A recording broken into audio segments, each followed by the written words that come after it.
दोस्तों, आज हम आपको एक ऐसी सच्ची घटना सुनाने जा रहे हैं जो आपको अंदर तक झकझोर कर रख देगी। एक हवाई जहाज़ जो बर्फ़ से ढके भयानक पहाड़ों में जा गिरा। उसमें सवार थे 61 लोग। जिंदा तो बचे, मगर अकेले, बिल्कुल अकेले। न खाना, न पानी, न कोई मदद। सिर्फ चारों तरफ खामोशी और जमा देने वाली बर्फ़। उस सफ़ेद नरक में जहाँ रातें होती थीं -30 डिग्री, जहां सांस लेना भी मौत से लड़ने जैसा था, वहां इन लोगों ने एक ऐसा फैसला लिया जो इंसानियत की सभी हदें पार कर गया। क्या कोई इंसान सिर्फ जिंदा रहने के लिए अपने ही मरे हुए दोस्त का मांस खा सकता है? इस कहानी का हर एक पल, हर एक मोड़ आपको अंदर तक हिला देगा। अगर आप कमजोर दिल के हैं तो ये कहानी आपके लिए नहीं है, लेकिन अगर आप हिम्मत रखते हैं, सच को सुनने की ताकत रखते हैं, तो बने रहिए हमारे साथ, क्योंकि आगे जो होने वाला है वो सिर्फ एक कहानी नहीं, बल्कि एक डरावना। मुझे आज भी सब याद है। 3 दिसंबर की सुबह थी। हम सब एक छोटे से चार्टर प्लेन में सवार थे। 26 लोग थे उस उड़ान में। ज्यादातर दोस्त थे, कुछ रिश्तेदार, कुछ ऐसे जो पहली बार मिले थे, लेकिन लग नहीं रहा था कि कुछ अजनबी है। बाहर बर्फ गिर रही थी, लेकिन सब लोग हंस रहे थे। कोई सेल्फी ले रहा था, कोई विंडो से झांक रहा था, और मैं बस बैठा था, सोच रहा था, बस ये ट्रिप खत्म हो, फिर सब बदल जाएगा जिंदगी में। उड़ान शुरू हुई। सब कुछ नॉर्मल लग रहा था। प्लेन ने टेक ऑफ किया और ऊपर जाकर सफेद बादलों में छिप गया। थोड़ी ही देर में हल्का टर्बुलेंस शुरू हुआ। ऐसा लगा जैसे प्लेन कांप रहा हो, पर सब हंस दिए। अरे यार, टर्बुलेंस है, चिल करो। लेकिन फिर अचानक आवाज आई, बूम। पूरा प्लेन हिल गया। कोई सीट से गिरा, कोई चिल्लाया। मैं भी खिड़की की तरफ मुड़ा और बस देखा कि इंजन से धुआं निकल रहा था। पायलट की आवाज आई, इमरजेंसी, सीट बेल्ट बांधो, हम क्रैश लैंड करने की कोशिश कर रहे हैं। उस पल में हंसी गायब हो गई थी। बस एक अजीब सी चुप्पी फैल गई थी। और फिर क्रैश। आंखें बंद की और फिर ऐसा लगा जैसे जमीन ने हमें निगल लिया हो। जोरदार टक्कर, कुछ टूटा, कुछ चीखें, और फिर एकदम सन्नाटा। जब होश आया तो चारों तरफ बर्फ थी, सफेद, खामोश और डरावनी। प्लेन आधा बर्फ में ढंसा हुआ था। 8 लोग वहीं मारे गए थे। कुछ के चेहरे नहीं पहचाने जा सकते थे। मैं जिंदा था, लेकिन मुझे समझ नहीं आया क्यों। चारों तरफ बस बर्फ ही बर्फ थी। जहां तक नजर जाती थी सिर्फ सफेद बर्फ। ना कोई शहर, ना कोई हेल्प, ना मोबाइल सिग्नल। बस 18 लोग बुरी तरह घायल, सहमे हुए और फंसे हुए। हमने टॉर्च जलाकर देखा। कुछ लोगों की टांगें टूटी थीं। कोई रो रहा था, कोई बस चुप बैठा था। हम कहां थे? बाद में पता चला हम अर्जेंटीना और चिली के बीच एंडीज के पहाड़ों में क्रैश हुए थे। 32 डिग्री तापमान था। खाने के नाम पर सिर्फ प्लेन का बचा खुचा इमरजेंसी पैक, कुछ बिस्किट्स, 2 चॉकलेट बार और 4 कोला कैंस। हम सब ने मिलकर बोला, 2-3 दिन की बात है, रेस्क्यू टीम आ जाएगी। बर्फ का पहला झटका। कभी आपने 30 डिग्री की रात देखी है? नहीं? तो आप शुक्र मनाइए, क्योंकि वो रात सिर्फ ठंडी नहीं थी, वो रात इंसान की जान निकाल लेने वाली थी। पहली रात, मौत की पहली दस्तक। दिन ढल चुका था। सूरज बर्फ के पीछे छिप चुका था। हमने प्लेन के बचे कुचे हिस्सों को इकट्ठा किया, सीटों के कपड़े फाड़कर खुद को लपेटा। लेकिन बर्फ की ठंड तो जैसे शरीर के आर पार जा रही थी। हर सांस लेने में दर्द होता था। कुछ के होंठ नीले पड़ चुके थे, कुछ थर थर कांप रहे थे। और फिर पहली मौत हमारे सामने हुई। एक लड़का सिर्फ 19 साल का था। नाम था मैनुएल। उसकी पसलियों में चोट थी और इतनी ठंड। वो सो गया और फिर कभी नहीं जागा। हम सब बस उसे देखते रहे। कोई कुछ नहीं कर सका। खाना खत्म, उम्मीद भी। खाना वो तो पहले दिन ही बंट चुका था। 26 लोग और बस कुछ चॉकलेट और बिस्किट्स। अगले दिन 2 लोगों ने बर्फ पिघलाकर पानी बनाने की कोशिश की। धूप आई नहीं, आग जली नहीं। भूख ने सबका चेहरा बदल दिया। कोई खुद से बात कर रहा था, कोई रो रहा था, कुछ लोग बर्फ चाट रहे थे, पेट भरने के लिए, लेकिन बर्फ से पेट नहीं भरता, वो तो हड्डियां जमाती है। अब कौन है हमारा नेता? हम सब ने सोचा किसी एक को नेतृत्व करना होगा। हमने चुना रोबेर्तो, 24 साल का लड़का, काम, समझदार और थोड़ा पढ़ा लिखा। उसने कहा, हम एक दूसरे को जिंदा रखेंगे, हर कोई एक जिम्मेदारी लेगा, कोई पानी पिघलाएगा, कोई छोटों की देखभाल करेगा, कोई लुकआउट रहेगा। लेकिन हम सबको पता था अगर 3 दिन में हेलीकॉप्टर नहीं आया तो कोई नहीं आएगा। रेडियो पर खौफनाक खबर। हमारे पास प्लेन का छोटा रेडियो था जो किसी तरह काम कर रहा था। 5वें दिन रेडियो पर न्यूज़ आई, सर्च ऑपरेशन सस्पेंड कर दिया गया है, एंडीज पहाड़ों में कोई नहीं बचा। सबने एक दूसरे को देखा और चुप हो गए। इसका मतलब था अब कोई नहीं आएगा। हम अकेले थे और तभी किसी ने पूछा, अगर हम बचना चाहते हैं तो क्या हमें उनके बारे में सोचना पड़ेगा जो अब हमारे साथ नहीं हैं? उस पल में लगा, भूख इंसान को कहां ले जा सकती है, ये अब देखना बाकी है। भूख की चुप्पी। शरीर 1 हफ्ते तक भूखा रह सकता है, लेकिन आत्मा जब वो भूख से समझौता करती है तब इंसान हमेशा के लिए बदल जाता है। 8वां दिन। शरीर कांप रहा था, आत्मा चुप थी। 8 दिन हो चुके थे, न खाना, न आग, न मदद। हमारे गालों की हड्डियां बाहर आ गई थीं, पेट अंदर धंस चुका था, पेशाब भी अब पीली नहीं, सफेद और बदबूदार हो गई थी। ये शरीर का अंतिम संकेत था, अब कुछ करो वरना खत्म हो जाओगे। कुछ तो कहना पड़ेगा। उस रात रोबेर्तो और एलेजांद्रो ने धीरे से बात की। हमने कोशिश की, हम चिल्लाए, झंडा बनाया, बर्फ पिघलाई, लेकिन अब या तो हम मरें या वो करें जिससे घृणा होती है। किसी ने कुछ नहीं कहा। मरे हुए लोगों के शव हमारे बीच थे, वे हमारे दोस्त थे, भाई थे, लेकिन अब वे खाना बन चुके थे। पहली बार मौत का मांस। दूसरे दिन कुछ लोगों ने पीछे हट गए, कुछ चीखने लगे, कुछ उल्टी करने लगे, लेकिन भूख ने धीरे धीरे डर को मार डाला। पहली बार एक छोटे से टुकड़े को आग में रखा गया, उसे पत्थर पर सेक कर नरम किया गया। किसी ने कहा, बस थोड़ा सा जीने के लिए, मरने वाले की इज्जत के साथ। और फिर एक एक कर सबने खाया। एक नई प्रार्थना, हे भगवान हमें माफ करना, हम ये खुशी से नहीं कर रहे, हम सिर्फ जीना चाहते हैं। जिनसे हमने लिया वो भी यही चाहते थे। खामोश स्वीकृति। अब किसी को बताने की जरूरत नहीं थी। जो लोग नहीं खा सके वे अगले हफ्ते नहीं बचे, जो खा पाए वे कमजोर थे पर जिंदा थे। इंसान अब इंसान के सहारे जिंदा था। उसकी आत्मा के खिलाफ जाकर एक आवाज आई, मुझे लगता है मैं अब भगवान को महसूस नहीं कर पाता। क्या हमने अपना धर्म खो दिया है? किसी ने कहा, नहीं, हमने बस इंसान की हद देखी है। हड्डियों के नीचे की आग। जब बाहर सब बर्फ हो तब इंसान अंदर आग ढूंढता है, लेकिन अगर अंदर भी सब ठंडा हो जाए तो मौत से डर नहीं लगता, इंतजार होने लगता है। 13वां दिन। अब हम अजनबी थे। अब हम सब वो नहीं थे जो प्लेन में चढ़े थे। हम न दोस्त थे न टीम के खिलाड़ी, बल्कि एक दूसरे से डरने वाले इंसान बन चुके थे। हर रात कोई न कोई जागता, कहीं कोई चोरी से ज्यादा मांस न खा जाए, कहीं कोई मर न जाए।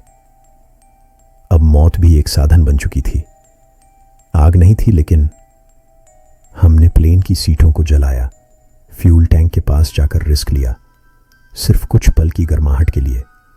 प्लास्टिक की सीटों से धुआं उठता और कुछ मिनटों के लिए लगने लगता था कि शायद हम जिंदा हैं, लेकिन फिर बर्फ का सन्नाटा सब कुछ दबा देता। दिमाग अब दुश्मन बन गया था। सपने में हम खाना खाते थे, अचानक उठते और समझते कुछ नहीं बदला। कुछ लोग बड़बड़ाने लगे थे, कोई अपने मरे हुए दोस्त से बात करता, कोई खुद से लड़ता। एक रात पाब्लो ने चिल्लाकर कहा, मैंने अपनी बहन को देखा, उसने कहा यहां से निकलो। हम सब चुप थे। अब कोई सपना भी हो तो अच्छा लगता था। क्या बाहर निकलना चाहिए? अब एक प्लान बनने लगा। हमें कोई खोजने नहीं आएगा, हमें खुद ही निकलना होगा। लेकिन कहां? चारों ओर बर्फ ही बर्फ थी। न रोड, न जीपीएस, न कोई रास्ता। लेकिन एक बात तय थी, यहां रुके तो मरेंगे। विश्वास की राख। हमने अपने मरे साथियों के लिए एक स्मारक बनाया, बर्फ के पत्थरों से ढंका हुआ। कोई उनका नाम नहीं भूला था, लेकिन अब उन्हें वहीं छोड़कर जाना था। तय हुआ, 3 लोग निकलेंगे, मार्कोस, रॉबर्ट और नंदो। तीनों में सबसे ज्यादा ताकत थी, सबसे कम डर। उनके हाथ में सिर्फ एक पॉकेट चाकू, 2 मांस के टुकड़े और एक उम्मीद, हम फिर मिलेंगे अगर जिंदा बचे। पहली मौत, पहला कांपता कौर। भूख से मर जाना आसान है, लेकिन भूख में जीने के लिए इंसान को अपनी आत्मा चबानी पड़ती है। 3 लोग निकल चुके थे। मार्कोस, रॉबर्ट और नंदो चले गए थे। बर्फ के समंदर में, बिना नक्शे, बिना आवाज, जैसे कोई परछाई सफर पर निकली हो। हम बाकी बचे 13 लोग अब एक सन्नाटे की गुफा में थे। 17वां दिन, एक शरीर, एक फैसला। पेड्रो, जो पहले से बीमार था, उसकी सांसें अब बहुत धीरे धीरे चल रही थीं। हम सब ने देखा उसे जाते हुए। किसी ने कुछ नहीं कहा, किसी ने रोया तक नहीं। वो अब हम में से एक नहीं था। फिर आया वो पल। भूख ऐसी थी कि बात भी नहीं होती थी। क्या करें, ये सवाल नहीं था। अब बस देखना था कौन पहले करता है। और फिर एंटोनियो उठा, पेड्रो के पास गया और चाकू से एक टुकड़ा काट लिया। हम सब जम गए। उसकी आंखों में शर्म नहीं थी, सिर्फ भूख थी। पहली बार मैंने खुद से कहा, ये इंसान नहीं है, ये मांस है, ये कोई है नहीं अब। और फिर मैंने हाथ बढ़ाया, कांपते हुए, आंख बंद करके। मैंने एक टुकड़ा खा लिया, मुंह में रखा तो रोने लगा। उस टुकड़े में स्वाद नहीं था, नमक नहीं था, कुछ भी नहीं था। बस एक भारीपन था जो अब मेरी आत्मा पर चढ़ गया था। मैं रोया नहीं, क्योंकि अगर रोया तो भूख लौट आएगी। सबने खाया, धीरे धीरे हम सब ने खा लिया। किसी ने प्रार्थना की, किसी ने सॉरी कहा, लेकिन खाया सबने। अब हम अलग हो चुके थे। इंसान और जानवर के बीच एक लाइन होती है और हमने उसे पार कर लिया था। अब कोई शर्म नहीं बची थी, अब सिर्फ जीना था या मरना। बाहर से कोई नहीं आया। हर दिन कोई हेलीकॉप्टर देखने की उम्मीद में बाहर जाता, लेकिन हर बार सिर्फ बर्फ मिलती। अब हमें यकीन हो चुका था कोई नहीं आएगा। लेकिन कहीं दूर मार्कोस, रॉबर्ट और नंदो बर्फ में चलते जा रहे थे। और उन तीनों को भी एक दिन वो करना पड़ा जो हमने किया था। हम नहीं रहे, हम सफर रहे। जो लोग हमारे साथ बैठे थे अब हमारे भीतर थे और हमें जिंदा रख रहे थे। अब हम लोग नहीं रहे थे। 19 लोग थे शुरू में, अब बचे थे 10। हर सुबह गिनती करनी पड़ती थी, कौन जिंदा है, कौन चुपचाप चला गया। नाम नहीं ली जाते अब, सिर्फ शरीर देखे जाते थे, खाने लायक हैं या नहीं। कैबिन में बर्फ और डर था वो प्लेन का टूटा हिस्सा। अब हमारा नरक बन चुका था। हर कोने में किसी की हड्डियां थीं, हर चेहरा भूख से खोखला। अब किसी को देखकर इंसान की याद नहीं आती थी, बस एक चीज दिखती थी, कितने दिन चलेगा ये शरीर। बाहर निकले 3 लोग, मार्कोस, रॉबर्ट और नंदो। तीनों 10 दिनों से रास्ते पर थे। बर्फ, तूफान, भूख, उनके पास कुछ नहीं था, बस एक दूसरे की उम्मीद। एक दिन रॉबर्ट गिर गया, नहीं उठ पाया। 2 लोग बचे। मार्कोस और नंदो ने क्या किया, दोनों ने बर्फ में गड्ढा खोदा, रॉबर्ट को वहीं दफन किया। लेकिन दफन से पहले वही पुराना सवाल, भाई है लेकिन पेट भी है। नंदो ने रोते हुए कहा, मुझे माफ करना, तू जिंदा होता तो समझता। और फिर वही हुआ जो अंदर कैबिन में हो रहा था। अंदर अब रिश्ते नहीं बचे थे। पहले हम दोस्त थे, फिर मुसाफिर बने, अब शिकार। कमजोर दिखे तो अगला नंबर तुम्हारा है। अब कोई बीमार होता तो उसे चुपचाप लेटने दिया जाता। कोई दवा नहीं, कोई दुआ नहीं। दिमाग सुन्न होता जा रहा था। कई बार आंखें खुलती तो लगता, क्या मैं मर चुका हूं? एक बार रात को राउल चिल्लाया, मेरे हाथ पर कोई चल रहा है। जब सब उठे तो देखा वो खुद अपना हाथ चबा रहा था। अब सिर्फ शरीर नहीं, दिमाग भी हारने लगे थे। 30 दिन हो चुके थे, 1 महीना, बर्फ में, मांस में, सन्नाटे में। अब कोई टाइम का हिसाब नहीं रखता था। सिर्फ कब बचेंगे और कब खाए जाएंगे का सवाल रह गया था। और तभी एक आवाज आई दूर से, हवा में। मार्कोस और नंदो कहीं किसी गांव तक पहुंच चुके थे। लड़ाई जिंदा रहने की या जिंदा बचने की? जब इंसान बर्फ में फंसा होता है तो बाहर से आने वाली हर आवाज भगवान की आवाज लगती है। 36वां दिन। उम्मीद की पहली बूंद सुबह सब वैसी ही थी, ठंडी, सफेद और डरावनी। लेकिन तभी एक लड़का चिल्लाया, मैंने हेलीकॉप्टर की आवाज सुनी। सारे लोग कैबिन से बाहर भागे। आंखों में चमक थी।